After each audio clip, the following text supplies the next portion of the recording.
Liberty, equality, fraternity, ये 3 नारे हर जगह दिए जाते हैं आजकल। सारे जितने दुनिया के कॉन्स्टिट्यूशन आजकल बन रहे हैं रिफॉर्म लेवल पर, उनमें यही 3 नारे दिए जा रहे हैं। लेकिन ये 3 नारे वास्तव में कहाँ एक्चुअलाइज होंगे? ये कम्युनिस्ट सोसाइटी में होंगे। Communist society will be a society of equality, communist society will be a society of liberty, and communist society will be a society of fraternity, brotherhood. सब आदमी ब्रदरहुड हैं। तो ये कम्युनिस्ट सोसाइटी जब बन जाएगी तो फाइनल स्टेज आ जाएगी हिस्ट्री की। अब हम कूदने वाले हैं रेल्म ऑफ नेसेसिटी से रेल्म ऑफ फ्रीडम में। कैपिटलिज्म जो है वो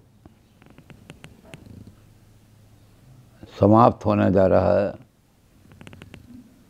और कैपिटलिज्म के बाद एक ऐसी स्टेज आएगी जहाँ ना क्लास कन्फ्लिक्ट होगा, ना अलग अलग क्लासें होंगी, और जब अलग अलग क्लासें नहीं होंगी तो शोषण भी नहीं होगा। क्लासलेस और शोषणलेस समाज बनेगा। मार्क्स का तो यही आदर्श था कि क्लासलेस सोसाइटी बनेगी जिसमें किसी का खून चूसने वाला और जिनका खून चूसा जाता है ऐसे 2 लोग नहीं होंगे, बल्कि जो कमा रहे हैं और पैदा कर रहे हैं वही उसके ओनर होंगे, जो कुछ उन्होंने पैदा किया है। लेकिन ऐसी सोसाइटी लाने के लिए बीच में थोड़े दिनों के लिए उसको हिस्टोरिकल स्टेज नहीं माना। हिस्टोरिकल स्टेज तो यही है कि कैपिटलिज्म के बाद कम्युनिज्म आएगा, लेकिन बीच में कम्युनिज्म लाने के लिए एक छोटा पीरियड ऐसा आएगा, थोड़ा सा, जिसमें उसके लिए रास्ता बनाया जाए कम्युनिज्म लाने के लिए। उसको उन्होंने कहा है सर्वहारा की तानाशाही, डिक्टेटरशिप ऑफ द प्रोलेटार। ये बीच में आएगी थोड़ी सी। अब कैसी आएगी, क्या होगा, इसके लिए हमें देखना पड़ेगा कि हेगल ने जो स्टेट बनाई थी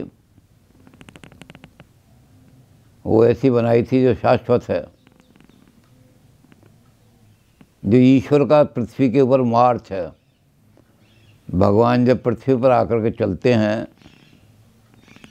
तो वो कहलाता है राज्य, स्टेट कहलाता है वो। इसलिए जो स्टेट का नियम है, यह स्टेट की सत्ता है, उसकी सेवा करना, उसका पालन करना, अपने आप को बिल्कुल पूरा स्टेट के लिए समर्पित कर देना, ये भगवान की सेवा है। अब ये जो स्टेट है जो इस समय चल रही है, कैपिटलिज्म के ज़माने में चल रही है, ये मानव को दमन करने के लिए बनाई गई है। स्टेट हमेशा ही पूंजीपतियों के हित जो हैं उनकी रक्षा करती है। अगर किसी आदमी ने बेईमानी से रुपया कमाया है, छल से रुपया कमाया है, कपट से रुपया कमाया है, 1 लाख रुपया कमा लिया, और किसी आदमी ने ये कह करके कि तूने कौन सा ईमानदारी से कमाया रुपया, उस 1 लाख रुपए में से 10 रुपए का माल उसने चुरा लिया, तो पुलिस जो है वो 10 रुपए का जिसने माल चुराया है उसको दंड देगी, मारेगी, पीटेगी। उससे नहीं कहेगी तूने 1 लाख रुपए तूने भी तो चुराया, कि तूने समाज से 1 लाख रुपए चुराया, अगर इसने 10 रुपए चुरा लिए तो क्या नुकसान किया। तो पुलिस जो है वो हमेशा ही पूंजीपतियों के हित में काम करेगी। उसका कारण ये उन्होंने बनाई इस तरह से कि हेगल ने सिविल सोसाइटी और स्टेट इन दोनों को अलग अलग बनाया, इनमें दो हिस्से कर दिए। सिविल सोसाइटी की रक्षा करने के लिए स्टेट है, लेकिन स्टेट जो है वो ईश्वर का मार्च नहीं है पृथ्वी पर, मार्क्स कहते हैं। स्टेट तो एक सुपर स्ट्रक्चर है, जैसे सारी चीज़ें और चीज़ें सुपर स्ट्रक्चर हैं, रिलीजन भी सुपर स्ट्रक्चर है, एथिक्स भी सुपर स्ट्रक्चर है, इसी तरह स्टेट भी सुपर स्ट्रक्चर है। इकोनॉमिक मोड ऑफ प्रोडक्शन की जो चीज़ें हैं उनका, तो स्टेट को सुपर स्ट्रक्चर है, इसको हटाना पड़ेगा। स्टेटलेस सोसाइटी बनानी पड़ेगी। ये जो आपकी डिक्टेटरशिप आएगी ये स्टेट को बिल्कुल रिप्लेस कर देगी, स्टेट नाम की कोई चीज़ नहीं रहेगी। स्टेट ही ख़त्म हो जाएगी, क्योंकि स्टेट शोषण करती है, आदमी का दमन करती है, उसकी आज़ादी छीनती है।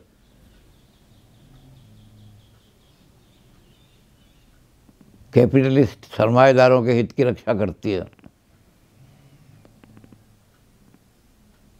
तो इसलिए इसको उखाड़ करके फेंकना पड़ेगा। इसको उन्होंने कहा withering away of the state, राज का क्षय हो जाना, बिल्कुल समाप्त हो जाएगा राज। डिक्टेटरशिप आएगी किसकी?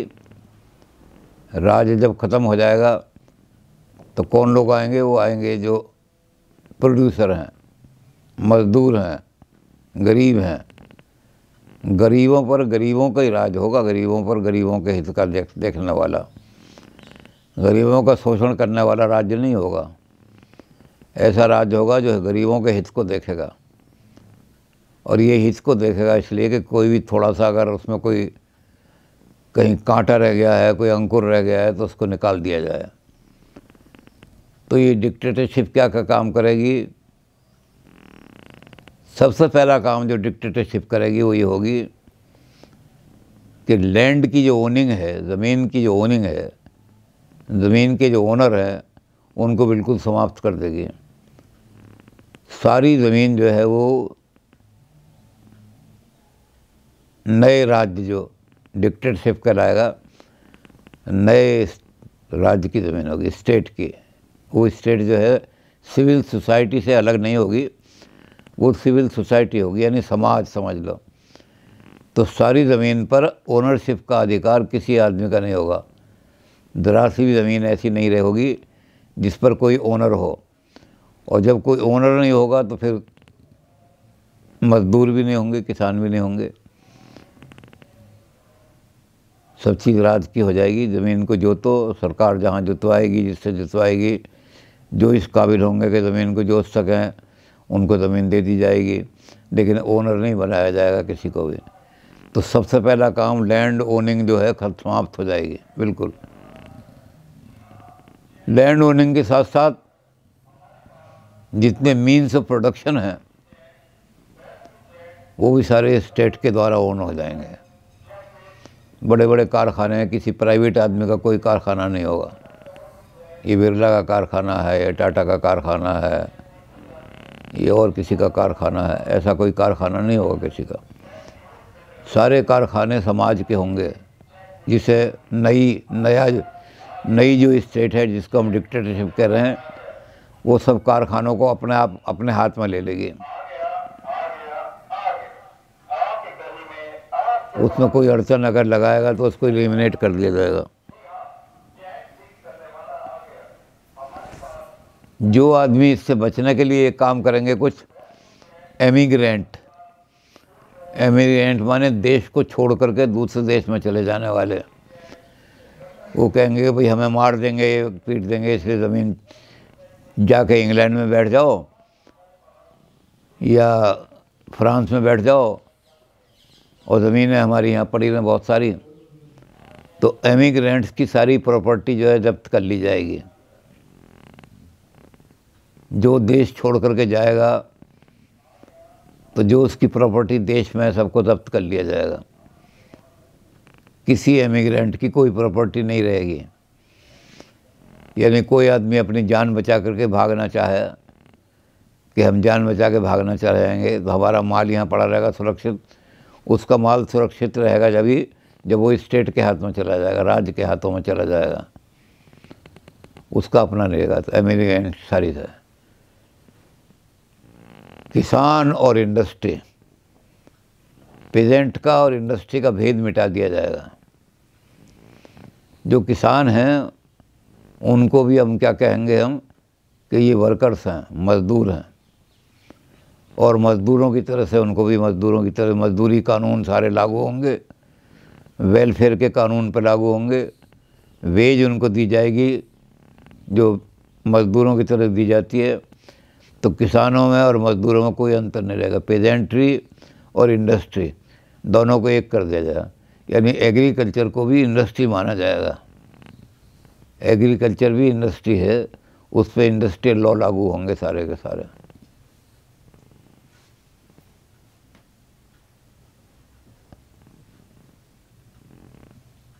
जितने बच्चे हैं उन सबको जिम्मेदारी होगी राज्य की कि स्कूल एजुकेशन, यानी स्कूल एजुकेशन का समझ लो 10वीं तक की समझ लो, तो जितने बच्चे होंगे उनको स्कूल एजुकेशन बिल्कुल फ्री होगी राज्य की तरफ से, निःशुल्क।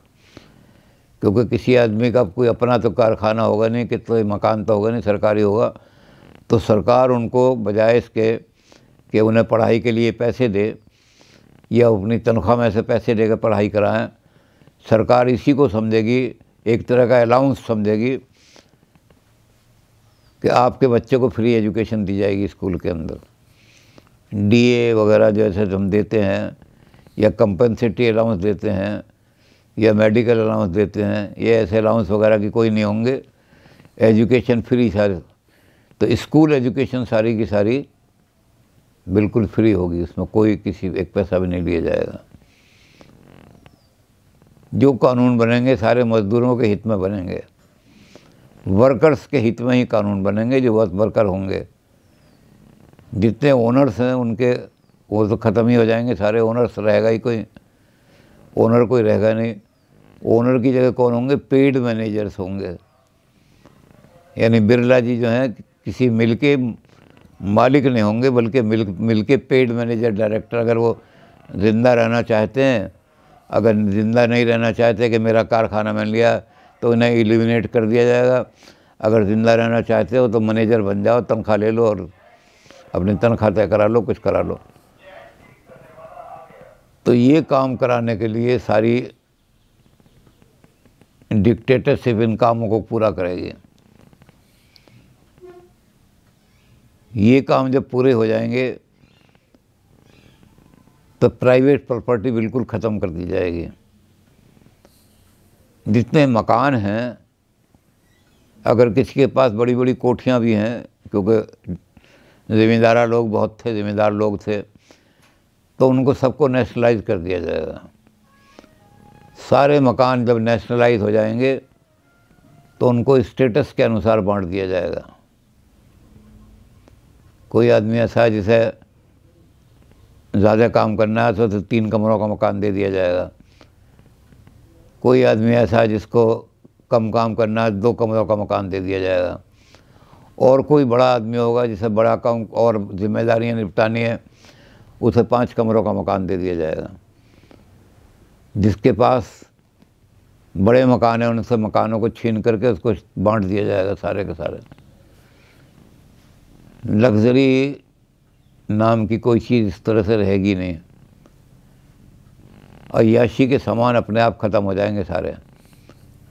जब इस तरह बांट दिया जाएगा तो लोगों के पास सरप्लस कुछ रहेगा नहीं, जो कि स्टेट का हो जाएगा। बैंकों में जितनी राशि पड़ी हुई है जिस आदमियों की, वो सारी की सारी नेशनलाइज कर दी जाएगी। बैंकों की राशि भी नेशनलाइज हो जाएगी सारी।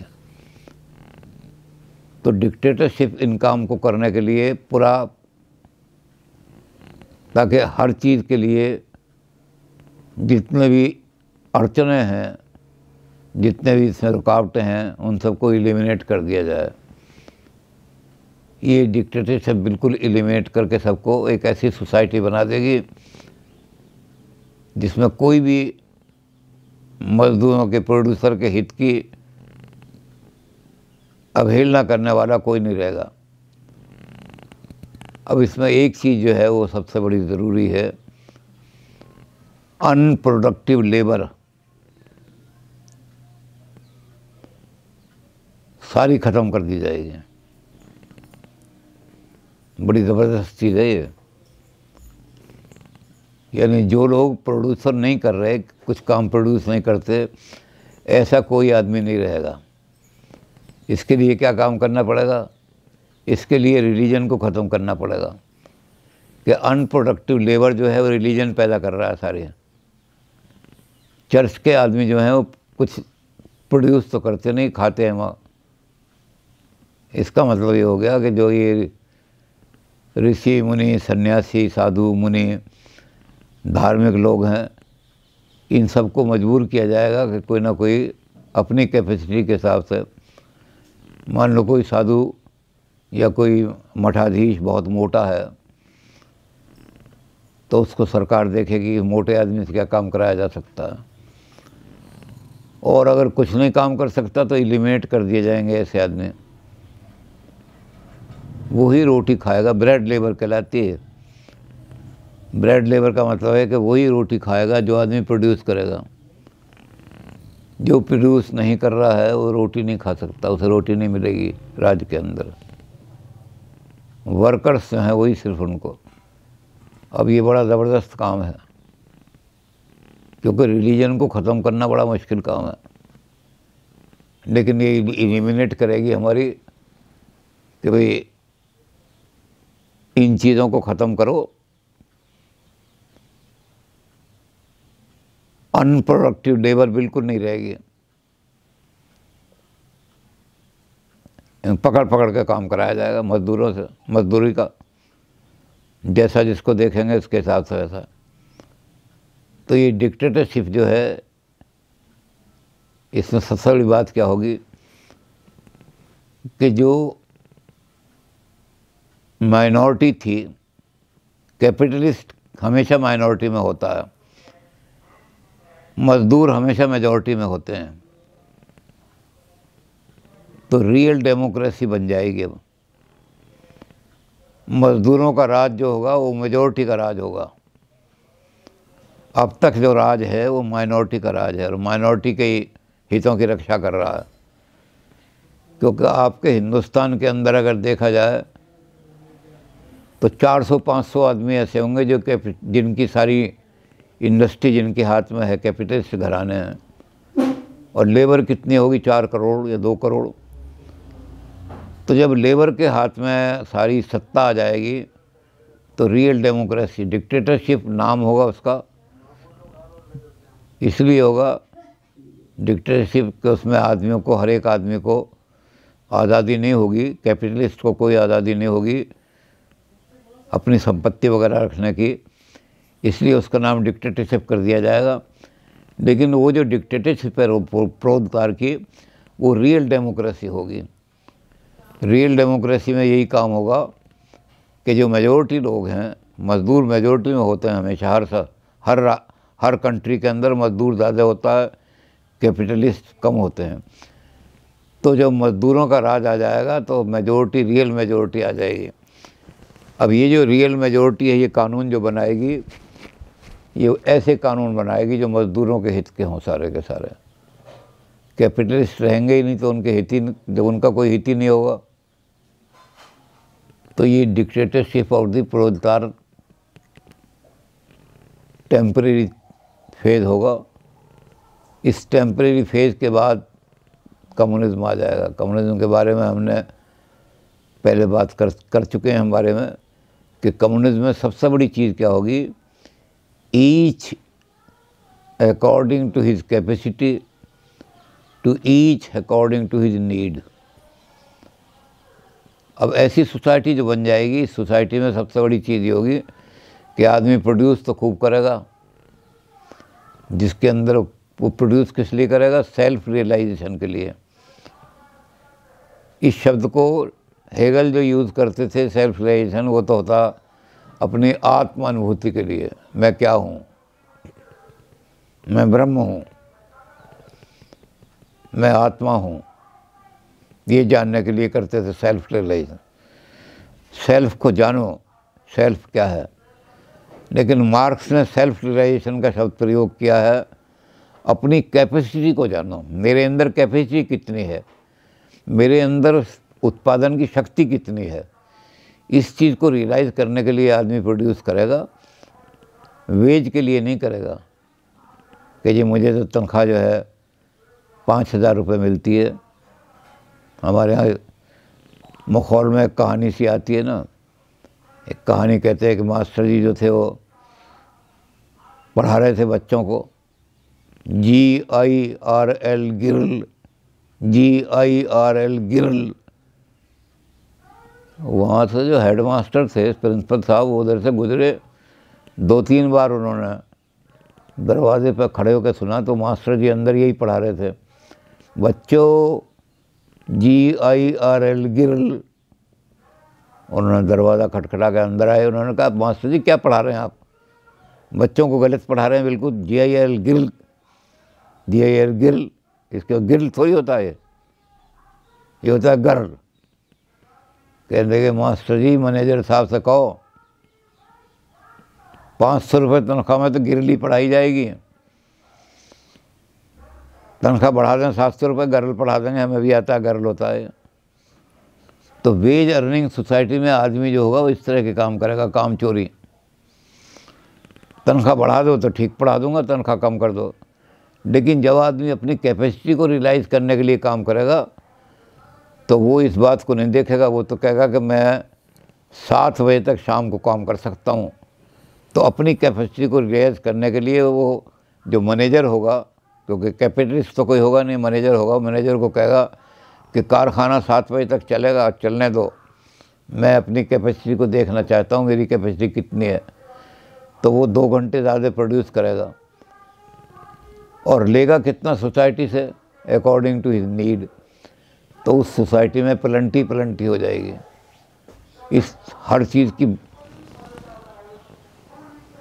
जो पैदा होगी वो आवश्यकता से ज़्यादा चीज़ पैदा होगी।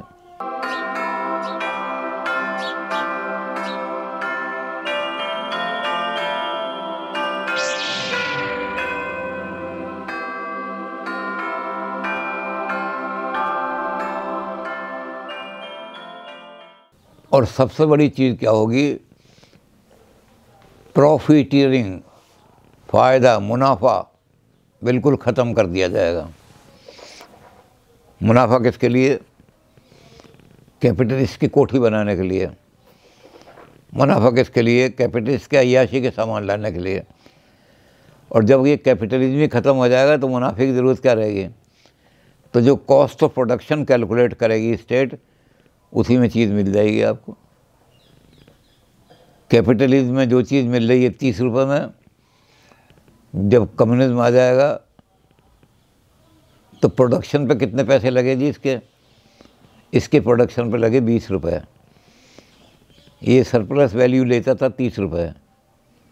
अब हम सरप्लस वैल्यू तो हमने लेनी नहीं। तो कम्युनिस्ट सोसाइटी में क्या होगा कि वो चीज़ 20 रुपये में मिलेगी। तो सब चीज़ों का बड़ा सस्ता, no profit no loss basis चीज़ें पैदा होंगी सारे के सारे। जितनी तनख्वाह है कॉस्ट ऑफ प्रोडक्शन में काउंट कर ली जाएगी सारी, और उसके हिसाब से सारा काम कर दिया जाएगा। तो कम्युनिस्ट सोसाइटी जो होगी उसमें रिलीजन भी ख़त्म हो जाएगा, कोई रिलीजन नहीं है। उसमें क्लासेस भी ख़त्म हो जाएंगी, कोई क्लास नहीं। Equality, it shall be society of perfect equality. सब बराबर हैं, ब्राह्मण है, शूद्र है, वैश्य है, कोई नहीं, किसी तरह के नहीं, सब बराबर, सब एक हैं। जो जितना काम कर सकता है वो उतना, कि ये आदमी इतना काम कर सकता है तो इसे ए क्लास लेबर कर दो, ये आदमी ज़्यादा काम कर सकता है, ये 8 बजे तक काम कर सकता है, इसको बी क्लास लेबर, इस तरह से वो तो ग्रेडेशन जो होगा वर्किंग कैपेसिटी के हिसाब से होगा, किस आदमी की कितनी कैपेसिटी वर्किंग है, ना धर्म के हिसाब से होगा ना जाति के हिसाब से होगा सारा। तो एक आदर्श सोसाइटी बन करके, हमारे विकास जी कह रहे थे कि आपने ऐसा शब्द बोल दिया जिसको लेफ्टिस्ट स्वीकार नहीं करेंगे, लेकिन हमने कहा हम कम्युनिस्ट सोसाइटी को हिंदी में क्या कहें भाई, तो हमने कह दिया था कि बस वास्तव में राम राज जो है वो कम्युनिस्ट सोसाइटी में ही आएगा, बिल्कुल राम राज होगा, चीज़ें सस्ती मिल रही हैं, सबको सामान मिल रही हैं, सबको गुड़ एक सा ही मिल रहा है, ये नहीं कि वो अमीर आदमी है तो उनके लिए कुछ सुपीरियर गुड़ बन के आ रहा है और जो गरीब आदमी है उनके लिए शीरे वाला गुड़ आ रहा है, एक से ही गुड़ है। जब सबकी कीमतें एक से एक, तो कम्युनिस्ट सोसाइटी इक्वलिटी की सोसाइटी हो जाएगी और हर आदमी को लिबर्टी होगी पूरी की पूरी कि वो जितनी चाहे अपनी कैपेसिटी से प्रोड्यूस करे, फुल लिबर्टी। वो आदमी कहेगा मैं तो जिम, जब उसमें जाता हूँ, जिम खाने होते हैं और कुछ शिफ्ट लड़ने के लिए, तो शाम को 6 बजे तक कसरत करके आता हूँ, तब वो 6 बजे तक कसरत करने के बजाय 6 बजे तक प्रोड्यूस करके आएगा। तो ऐसे आदमी जो होंगे सारे के सारे, वो कम्युनिस्ट सोसाइटी में सब आदमी प्रोड्यूसर का काम करेंगे, every man shall be producer, उसको लिबर्टी होगी। और लिबर्टी जब हो जाएगी और इक्वलिटी हो जाएगी तो लेबर ने जिसने क्रांति की है, labour of the work, workers of the world unite, उनमें फ्रेटर्निटी भी आ जाएगी। फ्रांस के रेवोल्यूशन ने जो 3 नारे दिए थे, वो नारे असल में देखा जाए तो कम्युनिस्ट सोसाइटी में आएंगे। फ्रांस ने तो केवल नारे दे दिए थे, लिबर्टी, इक्वलिटी, फ्रेटर्निटी, ये 3 नारे हर जगह दिए जाते हैं आजकल। सारे जितने दुनिया के कॉन्स्टिट्यूशन आजकल बन रहे हैं रिफॉर्म लेवल पर, उनमें यही 3 नारे दिए जा रहे हैं। लेकिन ये 3 नारे वास्तव में कहाँ एक्चुअलाइज होंगे? ये कम्युनिस्ट सोसाइटी में होंगे। Communist society will be a society of equality, communist society will be a society of liberty, and communist society will be a society of fraternity, brotherhood, सब आदमी ब्रदरहुड हैं। तो ये कम्युनिस्ट सोसाइटी जब बन जाएगी तो फाइनल स्टेज आ जाएगी हिस्ट्री की। हिस्ट्री अपनी फाइनल स्टेज में पहुंच जाएगी और चूँकि क्लास कन्फ्लिक्ट ही प्रोग्रेस का लॉ है, आगे किसी प्रोग्रेस की ज़रूरत नहीं पड़ेगी। परफेक्ट सोसाइटी जब बन जाएगी तो आगे कुछ करने की ज़रूरत नहीं पड़ेगी। अच्छा गुरुजी, पर आप ये बताओ कि जब ये ट्रांजिशन होगा ना कैपिटलिज्म से और ये जो तानाशाही स्थापित होगी, तो फिर उसके लिए चाहे कीमत कोई भी देनी पड़े, वो ट्रांजिशन कैसे होगा?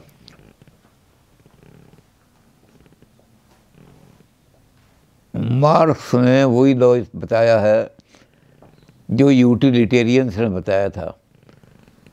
यूटिलिटेरियन भी स्टेट को मॉन्स्टर मानते हैं, मिल वगैरह, लेकिन वो कहते हैं कि स्टेट तब तक रहेगी जब तक ईविल रहेगा। State exist because evil exist. जैसे हम जब कर रहे थे हम मिल को, तो मिल ने यही तो कहा था कि जब तक हम दूसरे की लिबर्टी को पर एनक्रोच नहीं करते तब तक स्टेट इंटरफियर नहीं कर सकती। करोड़ों आदमी ऐसे हैं जो ज़िंदगी में कभी थाने नहीं गए, पुलिस ने कभी उनको जाकर के किसी काम के लिए डंडा नहीं मारा, क्योंकि उन्होंने किसी दूसरे की लिबर्टी एनक्रोच नहीं की। स्टेट उनके लिए एग्जिस्ट करती है जो दूसरे की लिबर्टी को एनक्रोच करते हैं, ईविल। तो state will exist only so long as evil exist. और जब दुनिया के आदमी सब मॉरल बन जाएंगे, यानी दूसरे की लिबर्टी को ऑनर करने लगेंगे, तो फिर स्टेट की ज़रूरत क्या रहेगी? तो स्टेट विदर अवे हो जाएगी। यूटिलिटेरियन ये मानते हैं। मार्क्स भी ये कहते हैं कि जब हम डिक्टेटरशिप लाएंगे तो डिक्टेटरशिप ला करके धीरे धीरे हम ये कर देंगे कि हर आदमी प्रोड्यूसर बन जाएगा, हर आदमी, कोई क्लास नहीं रहेगी तो एक दूसरे का शोषण नहीं करेगा। और जब ये धीरे धीरे, जब तक डिक्टेटरशिप की ज़रूरत जब तक रहेगी जब तक आदमी जो है वो क्लास कॉन्शियसनेस है उनमें, मैं बड़ा हूँ ये छोटा है, तो स्टेट उनको ठीक करेगी, नहीं नहीं तुम बराबर हो बिल्कुल, तुम में कोई छोटापन है।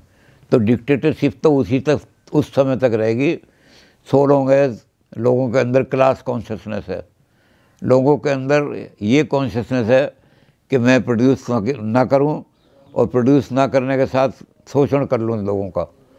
तो प्रोड्यूसर जब किसी का शोषण ही नहीं करेगा, ऐसी स्टेज आ जाएगी तो फिर डिक्टेटरशिप की ज़रूरत नहीं रहेगी, फिर वो डिक्टेटरशिप एलिमिनेट हो जाएगी। तो मार्क्स भी कहते हैं withering away of the state हो जाएगी, स्टेट की कोई ज़रूरत नहीं। एक जो क्लास हेगल ने बताई थी, यूनिवर्सल क्लास, ब्यूरोक्रेसी, ब्यूरोक्रेसी एक यूनिवर्सल क्लास है। हेगल ने कहा ब्यूरोक्रेसी दुनिया के अंदर क्या काम करेगी, वो सब चीज़ों से, पार्टी पॉलिटिक्स से, रिलीजन से, सबसे ऊपर उठ करके वो कॉन्स्टिट्यूशन के लिए लॉयल होगी। सिर्फ लॉ इज़ फॉर लॉ, सबके लिए, और ब्यूरोक्रेसी उसकी रक्षक होगी। मार्क्स ने कहा कि जब हमारी सोसाइटी ऐसी बन जाएगी जिस सोसाइटी में अपने आप ही सारा, तो bureaucracy is not a universal class. Hegel ने यूनिवर्सल क्लास बना करके उसको शोषण का साधन दे दिया था। यही तो ब्यूरोक्रेसी, तो खून चूसने वाली क्लास है। इसी के द्वारा तो सारे खून चूसे जाते हैं लोगों के। सारे लॉ बनाती है ब्यूरोक्रेसी स्टेट के फेवर में, सारे लॉ बनाती है ब्यूरोक्रेसी लोगों को दमन करने के लिए, शोषण करने के लिए। तो मार्क्स कहते हैं ये ब्यूरोक्रेसी बिल्कुल ख़त्म हो जाएगी, ब्यूरोक्रेसी की ज़रूरत नहीं रहेगी। और जब ब्यूरोक्रेसी ख़त्म हो जाएगी तो स्टेट के, पुलिस की कोई ज़रूरत नहीं, लॉ की कोई ज़रूरत नहीं, स्टेट ही ख़त्म हो। सब आदमी अपनी इच्छा से काम करेंगे, किसी को शोषण नहीं करेंगे, किसी का खून नहीं चूसेंगे। तो ये डिक्टेटरशिप धीरे धीरे विदर अवे हो जाएगी, धीरे धीरे समाप्त होती चली जाएगी। जितना जितना ये टेंडेंसी हमारी ख़त्म होंगी शोषण करने की, उतना ही वो डिक्टेटरशिप लूज होती चली जाएगी। और धीरे धीरे जब लूज हो जाएगी तो बिल्कुल ही रहेगी, डिक्टेटरशिप नहीं रहेगी। तब हम रेलम ऑफ नेसेसिटी में, रेलम ऑफ फ्रीडम में पहुंच जाएंगे। तो डिक्टेटरशिप को ख़त्म करने के लिए किसी संघर्ष की ज़रूरत नहीं पड़ेगी। और जगह तो सारा जो परिवर्तन हो रहा है वो क्लास कन्फ्लिक्ट हो रहा है, यहाँ कोई क्लास कन्फ्लिक्ट नहीं होगा। यहाँ तो धीरे धीरे धीरे धीरे जो अंकुश है वो लूज होते चले जाएंगे, और धीरे धीरे इतने लूज हो जाएंगे कि फिर डिक्टेटरशिप अपने आप ख़त्म हो जाएगी, और फिर एकदम कम्युनिज्म में आदमी पहुंच जाएगा। जब कम्युनिस्ट सोसाइटी बन जाएगी तो परफेक्ट सोसाइटी बन जाएगी, सारा काम ख़त्म हो जाएगा। अब हम पहुंच गए हैं कम्युनिस्ट सोसाइटी में।